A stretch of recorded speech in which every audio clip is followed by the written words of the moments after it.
Come on, my dears, let us proceed further in chapter number 5. Today, along with the illustrations, we will finish the theoretical part of this chapter. Now, let us begin the last theoretical article about X-rays. Fine. Let me give you brief introduction of X-rays. They are the electromagnetic waves having wavelength in this region 0.001 nanometer to 1 nanometer. Such electromagnetic waves having wavelength in this range are called X-rays. Who had discovered X-rays? Mr. Röntgen in the year 1895. T is silent, so we should pronounce Mr. Röntgen, who had discovered X-rays in the year 1895. Correct?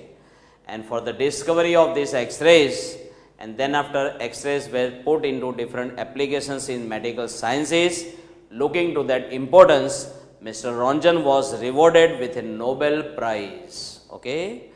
Initially, these rays were also known as Röntgen rays, on the name of Mr. Röntgen, correct? But till today, we just know it by its famous name, and more famous name is X-rays, okay? You want to convert these wavelength values from nanometer to angstrom, suppose, then you should multiply by 10. Nanometer to angstrom, multiply by 10. Just multiply this value by 10. Then it will be 0.01 angstrom, multiply this value by 10, it will be 10 angstrom. So what is the range of wavelength of X-rays in angstrom? It is 0.01 angstrom to 10 angstrom. Got it? Fine. Then history says that there was a person with name Mr. Coolidge. He had designed one special X-ray tube just to have the production of X-rays in laboratory. He had designed that special tube called X-ray tube on the name of Mr. Coolidge. We also call it Coolidge tube, correct? In the year 1913, he had designed this X-ray tube. For Coolidge tube, if you want to just show only necessary components, then the diagram will be called line diagram. Line diagram of Coolidge tube is shown in the figure with necessary components. Okay? Tell me, what do you notice here? We have here evacuated glass tube. Evacuated glass tube in which there are filament, cathode and anode.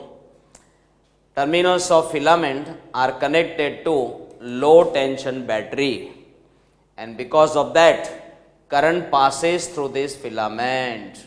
Okay, that is why filament is getting heated up. Its job is to heat up the surrounding cathode.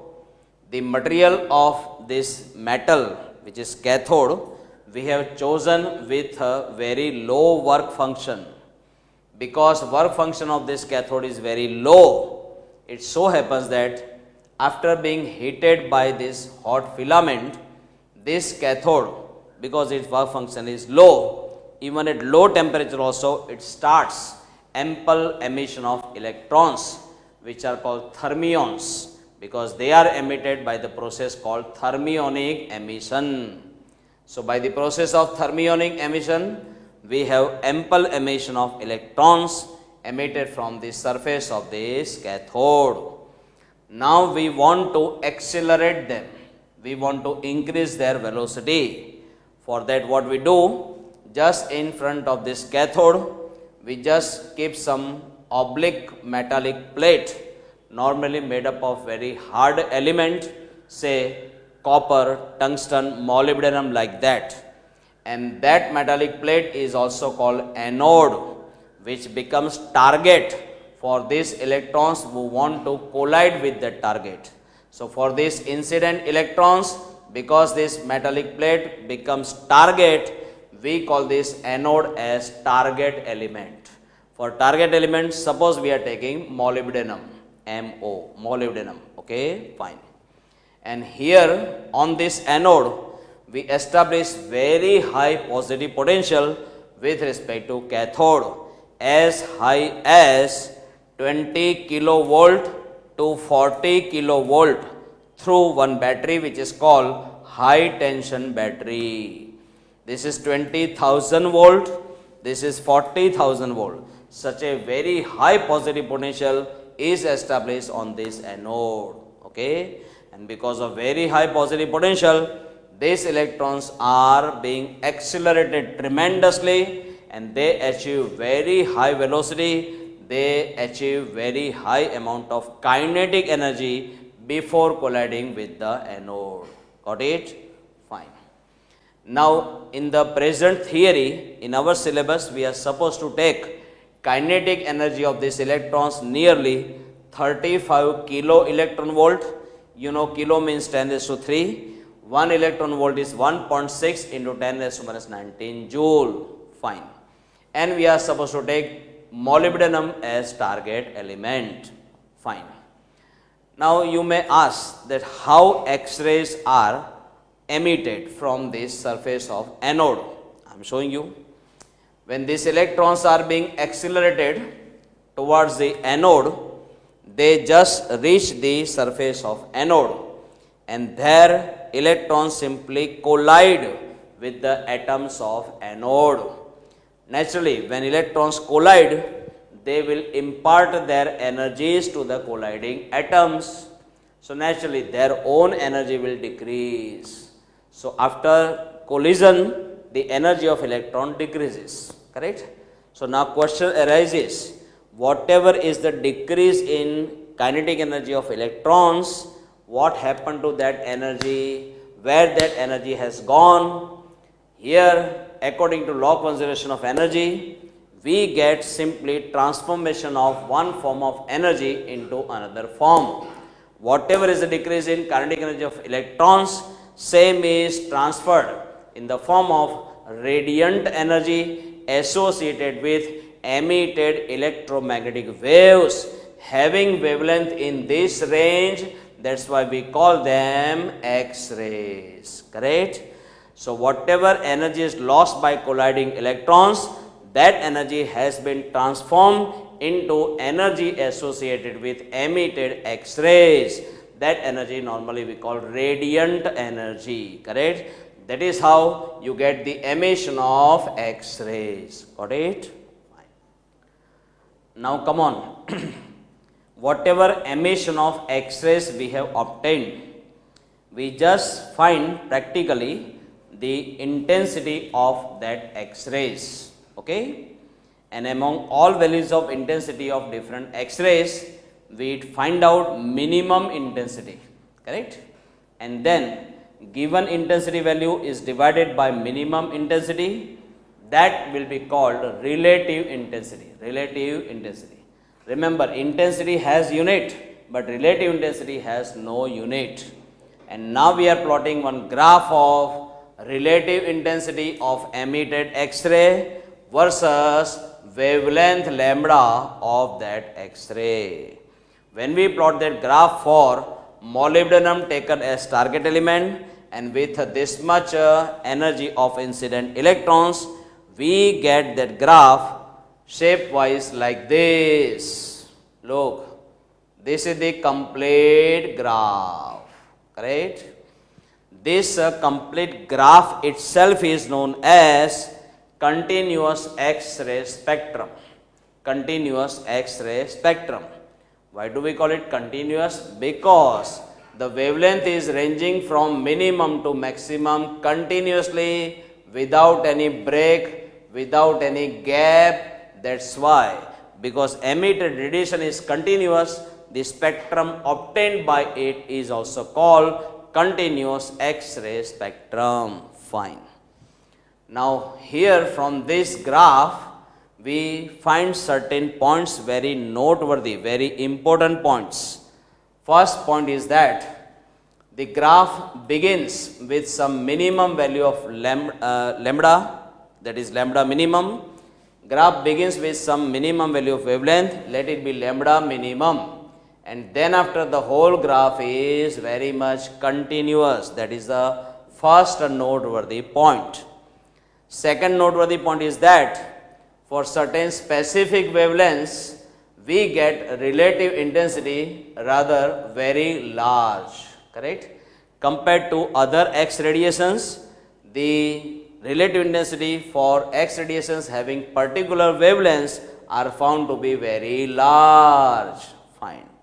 And third noteworthy point is that here the value of lambda minimum is found to be dependent on the accelerating voltage which is applied on anode with respect to cathode.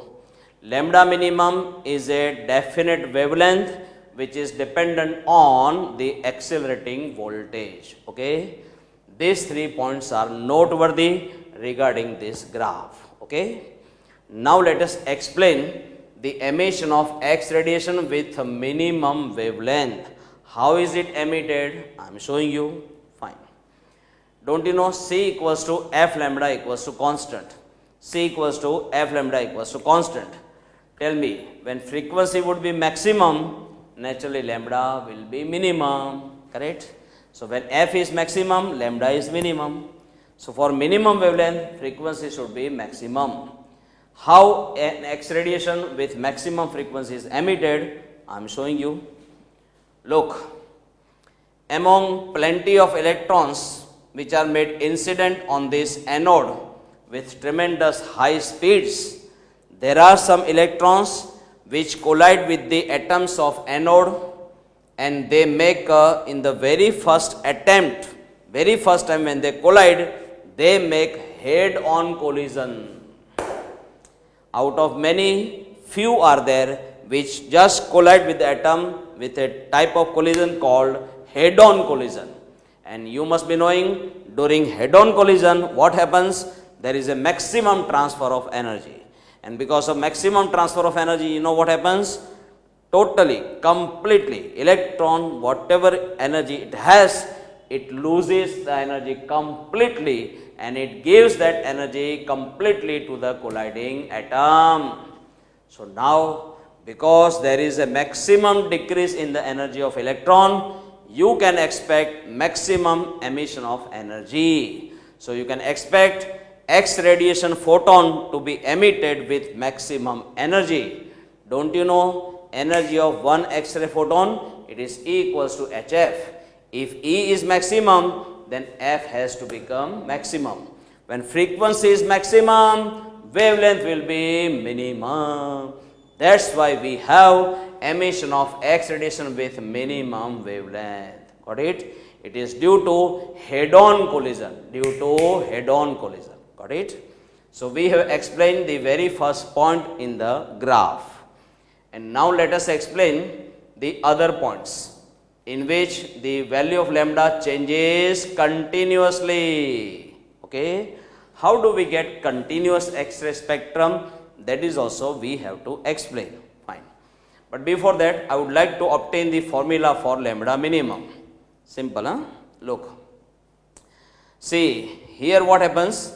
Then when electron is being accelerated towards the anode, it gets maximum energy. When electron reaches the anode, it gets maximum kinetic energy, and maximum kinetic energy gained by electron while reaching the surface of anode is suppose half mv square.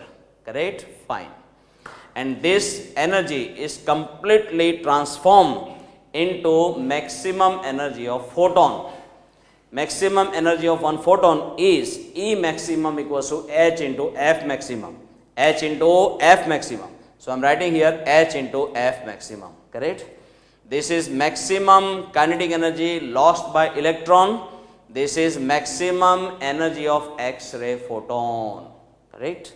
Fine. Now this much increase in kinetic energy of electron is made because of some work done on the electron as it moves from cathode to anode. And how much amount of work is done? Don't you know the formula of amount of work done? W equals to VQ, that is potential difference into charge. Potential difference between cathode and anode, let it be capital V, which is also called accelerating voltage, into charge. Right now, charge of one electron, I am writing its magnitude, that is small e.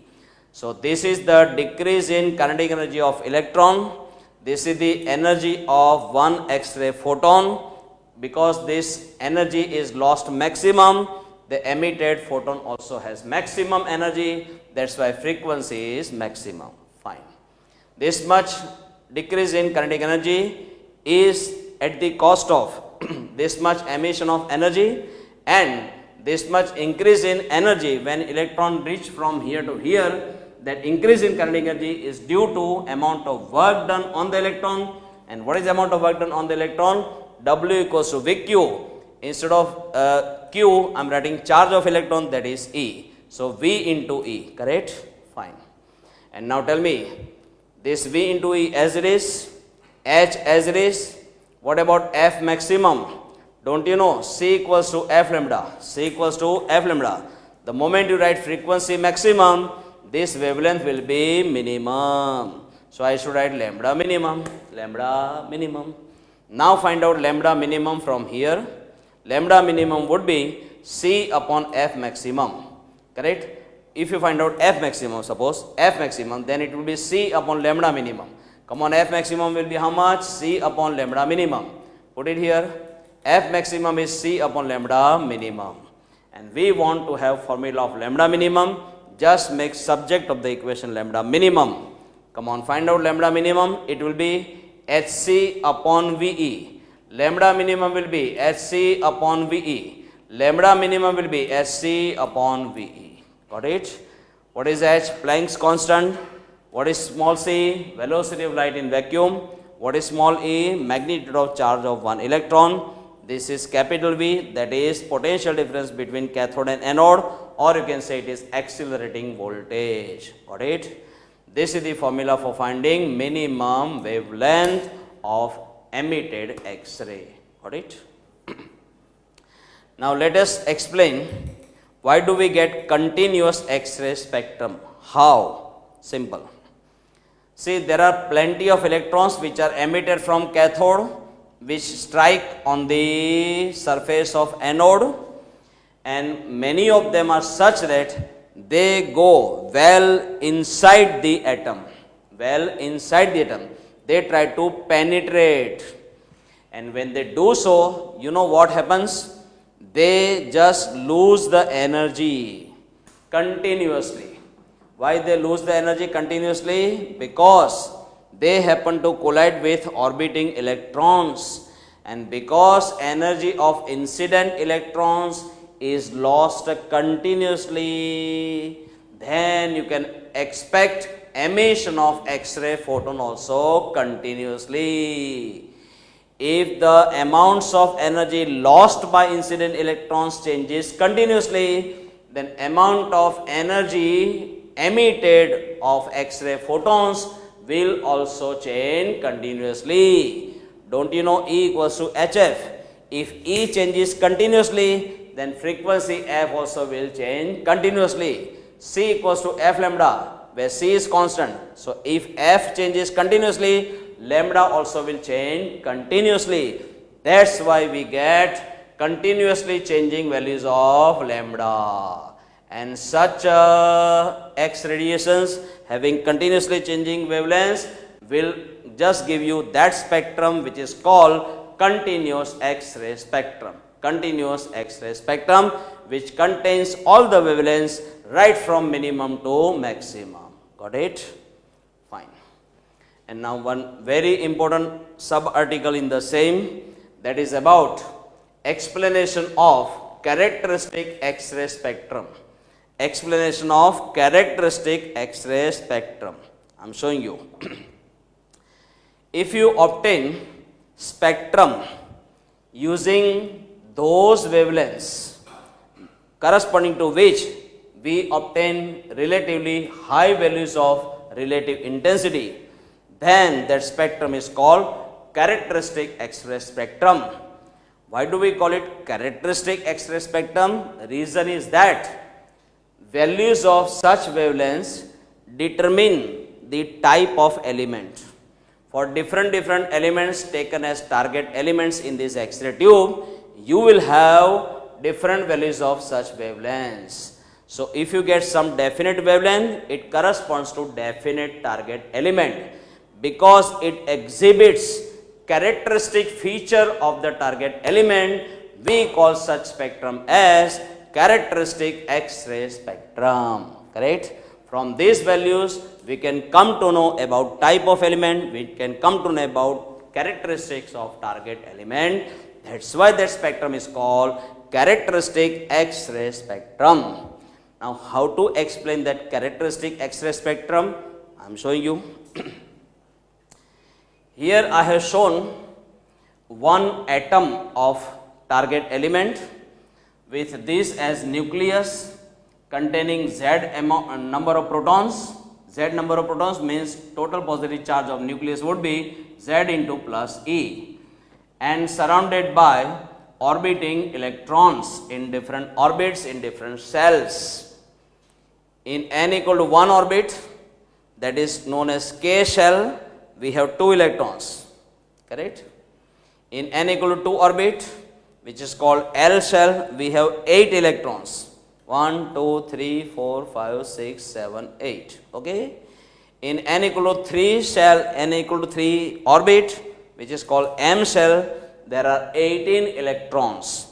1, 2, 3, 4, 5, 6, 7, 8, 9, 10, 11, 12, 13, 14, 15, 16, 17, 18. Okay. Likewise, you can show different number of electrons, which you know from chemistry. In nth orbit, there are 2n square number of electrons, correct? N equal to 1, then 2 electrons, n equal to 2, then 8 electrons, n equal to 3, then 18 electrons, and so on, correct? Fine. Now tell me, this is the picture of orbits surrounding to a particular atom. Fine. Now what happens? That electron emitted from cathode is being made incident on this atom. Now it may so happen that incident electron, suppose it strikes here at one of the electrons orbiting in n equal to 1 orbit, that is in K shell. If electron strikes with this electron, if incident electron strikes with this orbiting electron, and suppose that collision is very strong, then it may knock this electron out, correct? So because this electron has been knocked out, here we will have empty space, space being made emptied by releasing electron. Because electron has been removed from this orbit, here we will have empty space, which I have shown with the blue color. Fine. Take this blue color part as empty space, which has been created by the leaving electron. Got it? Fine. Now tell me, as the space is created vacant, you know what happens immediately? Electron from surrounding external orbits, they jump into this vacant space immediately, because if electrons stay in the outer orbits, they have more potential energy, and if they make transition into this inner orbit, it will have less potential energy. And don't you know, electron has a tendency to minimize its potential energy. So in exhibiting that tendency, electrons have just behavior of just going inside, going closer to the nucleus, so that their potential energy will be minimized. And so electrons prefer to make transition in the inside orbit if there is a space available. Okay, fine.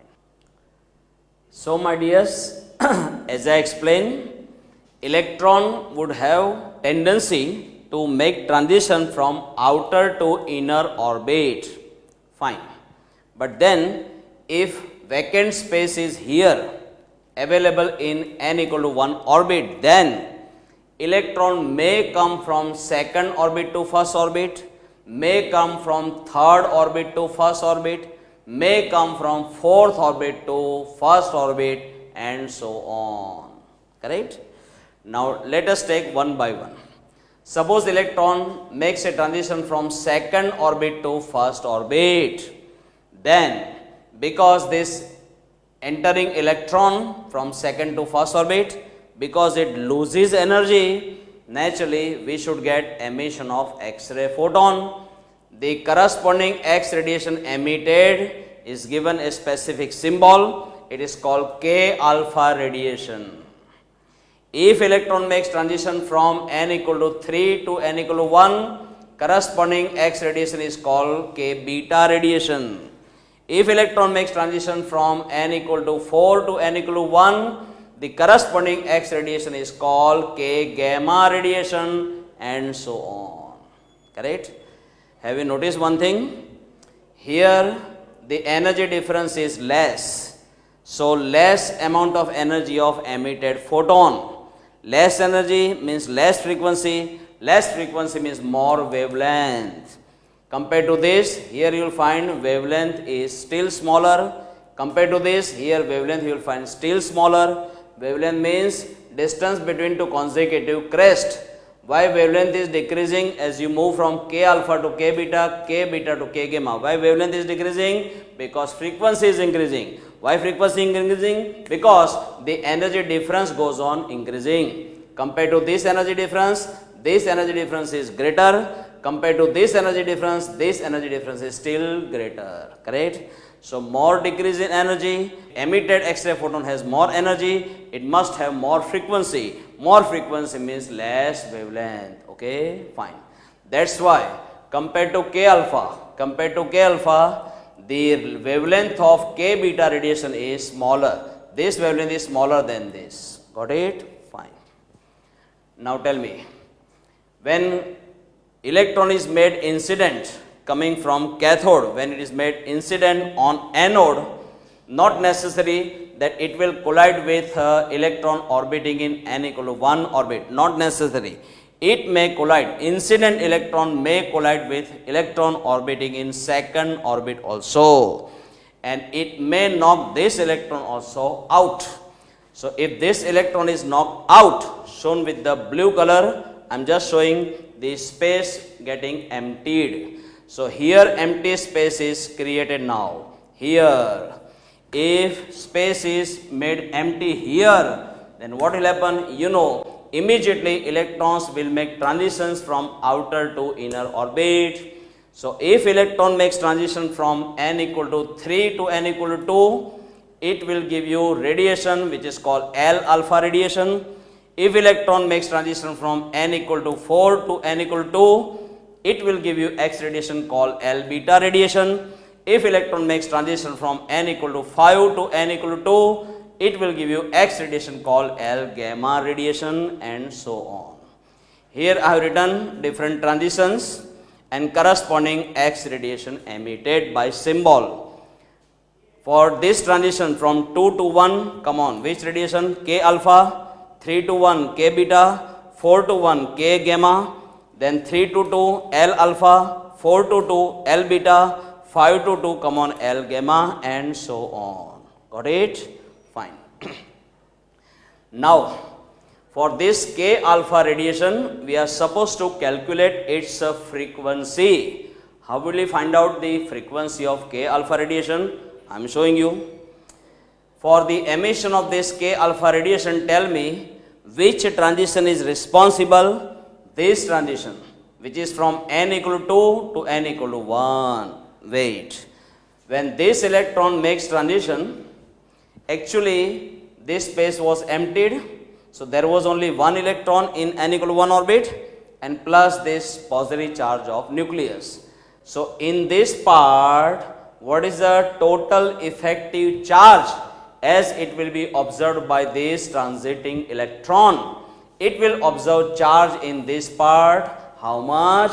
It will be a positive charge of nucleus, which is Z into E, and it will also observe charge of one electron, which is 1 into minus E. So total positive charge as observed by this transiting electron would be Z into E plus 1 into minus E. So now tell me, this is ZE plus minus minus E. ZE minus E, if you take E common, inside the bracket it is Z minus 1 into E. Z minus 1 into E. Now tell me, if you just compare this charge of the nucleus, so far we were taking Z into E, but that was the charge of central part, but now charge of this central part is not Z into E, we are getting Z minus 1 into E. So just compare these two, when you compare these two, come on, E as it is, then now instead of Z, what are you getting? Z minus 1, correct? So instead of Z, now onwards in the Bohr's atomic model, we should replace Z by Z minus 1. This phenomenon is called screening effect. What is it called? Screening effect. Because as this electron wants to make transition, before making transition, it simply sees, it simply observes that what is the charge in the central region, and as it observes, during that observation, this orbiting electron provides a screen, because it screens this charge, because this charge protects this charge against the observation made by this electron. It so happens that the effective charge in the central region is reduced by charge of one electron. If this electron is not there, then what is the charge? It is Z into E. Now because this electron is there, it has been reduced by E, that's why it is Ze minus E, and that's why it is Z minus 1 into E. So we should replace this Z by Z minus 1. This effect is called screening effect. Okay. Now tell me, what was the formula of total energy of electron in nth circular orbit?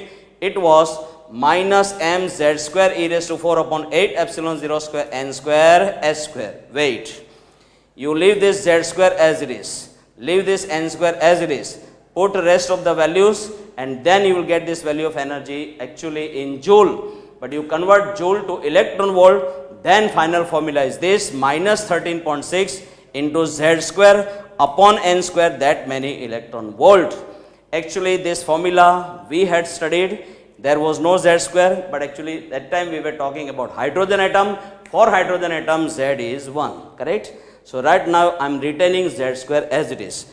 Then the formula is minus 13.6 into z square upon n square, that many electron volt. But just now I told you, because of screening effect, the net charge observed by this transiting electron is not Z into E, it is Z minus 1 into E. So we should replace Z by Z minus 1. So replace this Z by Z minus 1. Come on, replace it by Z minus 1. Then the formula will become minus 13.6 into Z minus 1 whole square upon n square, that many electron volt. Wait. Now just put n equal to 1. Then you will get E1. When you place n equal to 1 here, it is minus 13.6. Place n equal to 1, it is Z minus 1 whole square into that many electron volt. That many electron volt. And now place n equal to 2.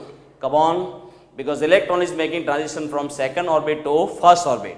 So we require to find out E2 also. Just place n equal to 2, then you will get E2. Place n equal to here, 2 square is 4. So it's minus 13.6 into Z minus 1 whole square upon 4, that many electron volt. Wait, because electron is making transition from here to here, there is a decrease in the energy of electron by amount E2 minus E1. So let us find out decrease in energy. It is E2 minus E1, so it is this minus this. When it is this minus this, it is this minus this. Minus minus will become plus. And now 13.6 into Z minus 1 whole square, that much part you can take common.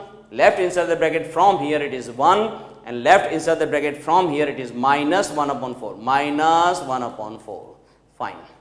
And now this decrease in energy of electron is transformed into the energy of one X-ray photon, which is by formula you know it is HF, where F is right now frequency of K alpha radiation, mind well, which we want to find out. Come on, this 13.6 as it is, Z minus 1 whole square as it is, 1 minus 1 by 4, it is 3 by 4.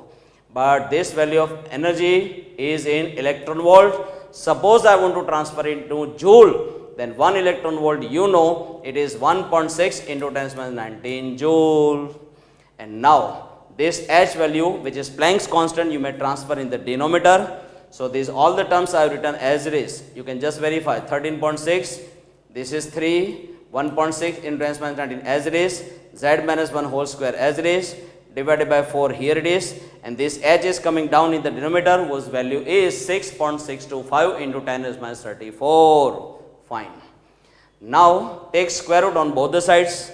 When you take square root here, it is under root f. When you take square root here, just first of all put this part in bracket, then whole raised to 1 by 2 because we want to take square root, and square root of this part is z minus 1. Now the numerical value of this part comes out to be 4.965 into 10 raised to 7 hertz raised to 1 by 2. This numerical value, let us show it by symbol capital C. So in place of this bracketed part and along with its square root, I just show by symbol capital C. So this whole part is C into z minus 1. Now C into z minus 1 means what? Cz minus C. Cz minus C. Correct? Wait. Under root f as it is, Cz as it is, this minus C I am just writing plus into bracket minus C. No problem? Fine. This result was obtained by one scientist with name Mr. Moseley. Mr. Moseley. And that's why in his memory we call this result as Moseley's law. Moseley's law. Let us verify whether this law is correct or not. Just to verify it experimentally, what we do, we take under root f values on y-axis, so it will become y coordinate for you. We take atomic number of target element on x-axis, will become x coordinate for you. Just match this with m, match this with c dash. So now the format of this equation is very much like equation of a straight line, y equals to mx plus c dash. Then if this Moseley's law has to be true, then graph of under root f versus z should come out to be a straight line. Here it is. Graph of under root f versus z, the graph is definitely a straight line observed experimentally. So this first argument is very proper. First prediction is correct. Second, if this Moseley's law is correct, then slope of graph of under root f versus z should be equal to capital C. When you want to find out slope, you can just find out by ratio of change in y coordinate divided by change in x coordinate. Really that slope value comes out to be equal to capital C, that is it comes out to be 4.965 into 10 raised to 7 hertz raised to 1 by 2. And what about C dash? See, this is intercept on y-axis. Just to find out intercept on y-axis, extend this graph backward and it will intersect this y-axis here.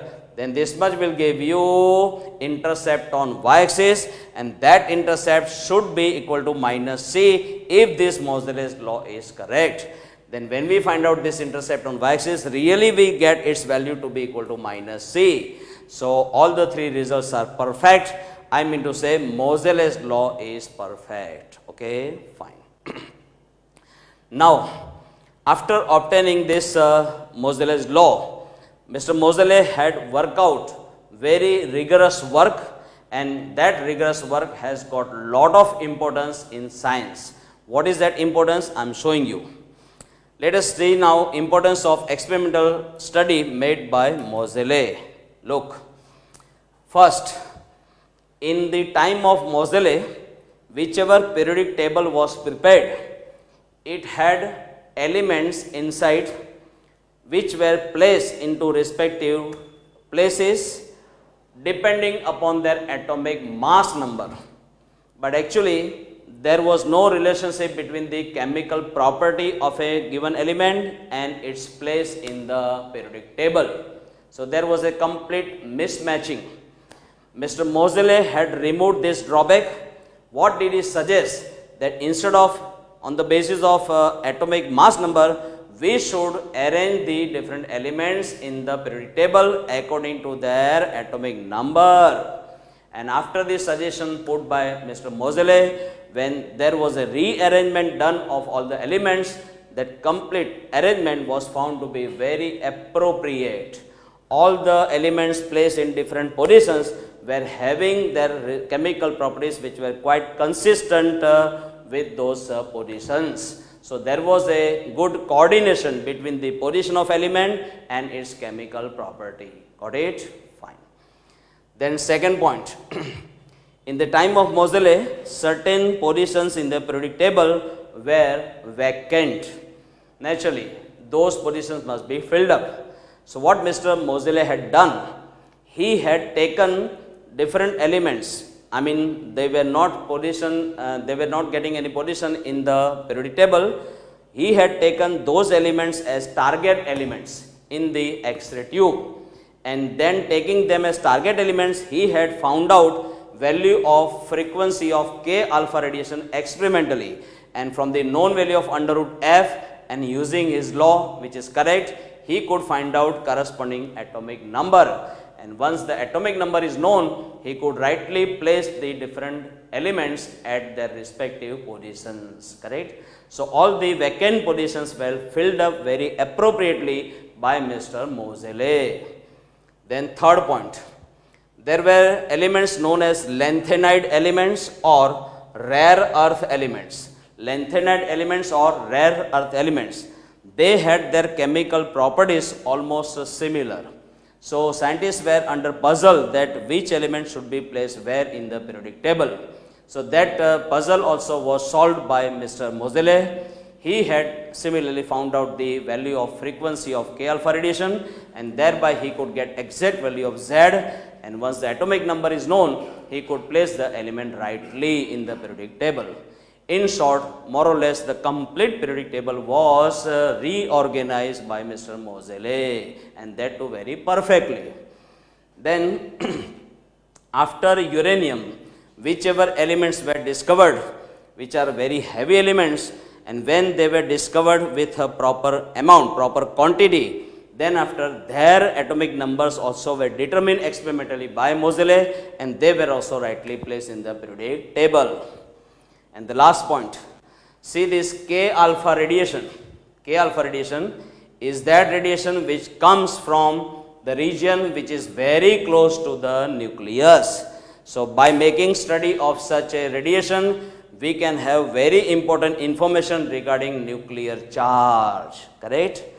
Earlier, in case of emission spectrum, in case of absorption spectrum, we were having radiations emitted due to transitions of valence electrons. But transitions of valence electron take in the very far region, very far from nucleus. But this radiation, K alpha radiation, is coming from a region which is very close to the nucleus.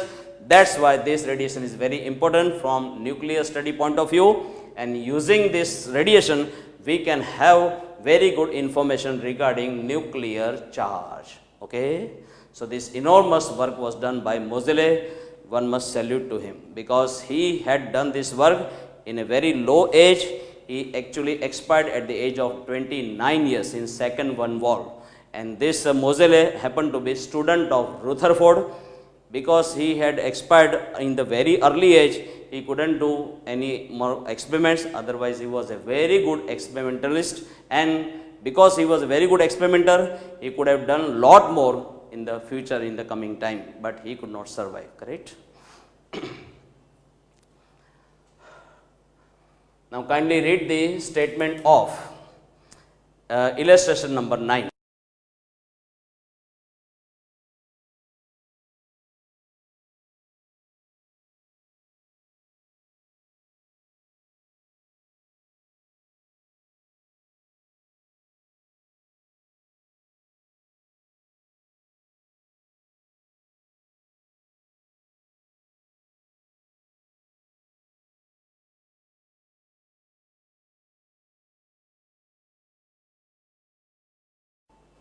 Come on, read it. Look. What is the very short formula for current? For constant magnitude of current, you know the formula from third semester. I equals to Q by T. This is the charge of, say, n number of electrons. Then you may write magnitude wise n into E, where E is a magnitude of charge of 1 electron multiplied by capital N, okay, and divided by T. And now we are asked to find out number of electrons made incident on the surface of anode in unit time. That is, we should find out n upon T. Find out n upon T, take this E down. So it will be I upon E, I upon E. What is this current given to you? 2 milliampere. Convert it into ampere. Multiply by 10 raised to minus 3. What about magnitude of charge of electron? It is 1.6 into 10 raised to minus 19 coulomb. And when you simplify, answer is 1.25 into 10 raised to 16. These many electrons are incident on the surface of anode per second. So I should write per second, that is 1 upon second, that is second inverse. Okay. Don't you know this formula? This is giving you increase in kinetic energy of electron. This is amount of work done on the electron. Then we know amount of work done is equal to increase in kinetic energy according to work energy theorem. Half mv square equals to v into E. Mind well, this is capital V, which is accelerating voltage. This is small v, which is velocity of electron. Find out v square, it will be 2ve upon m. 2ve upon m, that is v square. But when you take square root, it is under root of 2ve upon m. Okay, fine. And now under root as it is, then 2 as it is. What about capital V, which is accelerating voltage given to you 20 kilovolt, convert it into volt, multiply by 1000. What about E, magnitude of charge of electron 1.6 into 10 minus 19 coulomb. What about mass m, that is mass of one electron, which you know 9.1 into 10 minus 31 kilogram. Simplify, because all the values are placed in SI unit, naturally SI unit of velocity will be meter per second. Value is 8.386 into 10 raised to 7, this many meter per second. They also asked minimum wavelength of emitted X-ray. Let us find out using this formula. Lambda minimum equals to Hc upon Ve. Come on, lambda minimum equals to Hc upon Ve. Planck's constant 6.625 into 10 minus 34 joule into second. C, velocity of light in vacuum 3 into 10 raised to 8 meter per second. What about capital V? Accelerating voltage, they have given 20 kilovolt, convert it into volt, multiply by 10 raised to 3. Magnitude of charge of one electron is 1.6 into 10 minus 19 coulomb. Simplify, answer is 0.621 into 10 raised to minus 10, that many meter. But if you want this answer in angstrom suppose, then 10 raised to minus 10 meters should be replaced by 1 angstrom, that is 0.621 angstrom. 0.621 angstrom. Okay, fine. Now kindly read the statement of illustration number 10.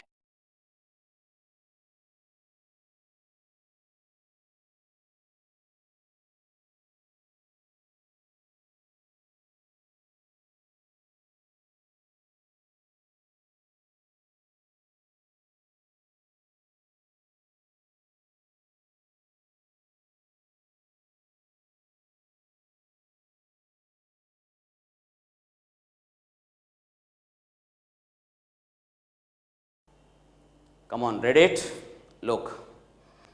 For K series X radiation, we know the formula of finding wavelength 1 upon lambda from Bohr's atomic model for hydrogen atom. Did you write this way? 1 upon lambda equals to R into 1 upon 1 square minus 1 upon n square for Lyman series. Did you write like that? But actually there was here Z square. What was here? Z square. But because we were dealing with hydrogen atom, Z was 1. So we were not writing that, but actually Z square is there. But now because of screening effect during emission of K alpha radiation, we know because of screening effect Z should be replaced by Z minus 1. That's why it's a square into this part. And now tell me, they have asked about minimum value of wavelength, correct? They have given in fact minimum wavelength value in the statement. Because lambda is given to us minimum, from this formula we can make out when n increases, lambda decreases. When n increases, lambda decreases. So when you take here lambda minimum, you should take here maximum value of n. What are the values of n in this Lyman series? They were after 1 all the positive integers, that is 2, 3, 4, 5 dash dash dash up to infinity. Among these values, the maximum value of n is infinity. Just place here infinity. So 1 upon infinity would be 0. This is 1 only, 1 minus 0 is 1, 1 into this will be this. That's why I am writing here R into Z minus 1 whole square. But because you are putting maximum value of n, value of lambda should be placed lambda minimum value, fine. And now find out Z minus 1 from here.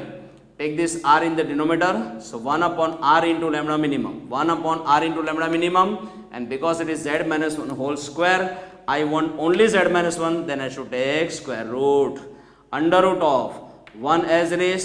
What about capital R? Reed bus constant, don't you know? 1.09737 into 10 raised to 7 meter inverse must have been given to you in the statement. Put the same value of R over here. What about minimum wavelength? They have given in the statement minimum wavelength. Come on, 0.1 nanometer. Convert it into meter, multiply by 10 raised to minus 9. When you simplify this part, answer is nearly 30. But this is not Z, this is Z minus 1.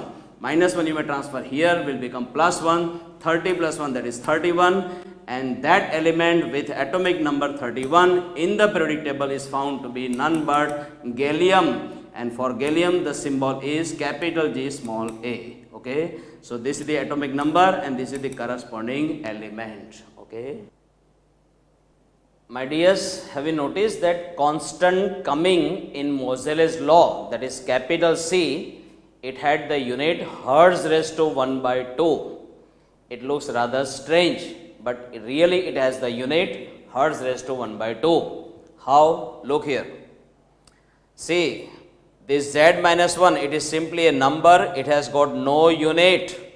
So, unit of C will be equal to unit of under root of F. And what is unit of frequency? Hertz. And under root means raised to 1 by 2. So, unit of C becomes hertz raised to 1 by 2. Hertz raised to 1 by 2. That's why with the value of C, which is 4.965 into 10 raised to 7, I have written the unit hertz raised to 1 by 2. Got it?